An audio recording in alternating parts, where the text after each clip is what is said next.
হাদি ভাইয়ের রক্তের কসম খেয়ে বলতে চাই যে হাদি ভাইয়ের বিচার না হওয়া পর্যন্ত আমরা এই শাহবাগ চত্বর ছাড়বো না।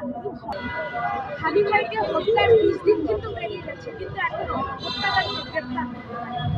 এখন যারা বাংলাদেশকে মনে প্রাণে ধারণ করেছে, বাংলার মানুষকে ভালোবেসেছে, যারা এই বাংলাকে মনে প্রাণ, যারা এই দেশে ইনসাফ প্রতিষ্ঠা করতে পেরেছে, তাদেরকেই কিন্তু হত্যা করা হয়েছে। আমরা দেখেছি।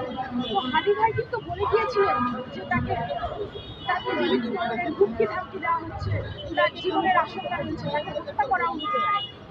তো ঠিক তেমনি ভাবে তার কথার সাথেই কিন্তু মিলে গেছে যে হাদি ভাইকে দেখলাম যে হত্যা করা হয়েছে।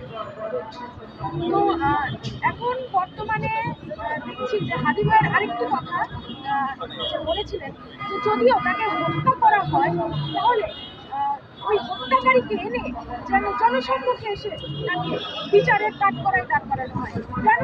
যাতে এদেশে আর কোনো ধরনের হত্যা করা না হয়, আর হত্যা হলেও যেন তার সুষ্ঠু বিচার হয়, এদেশে যেন ইনসাফ প্রতিষ্ঠা হয়। এই জন্য তিনি লড়াই করেছিলেন।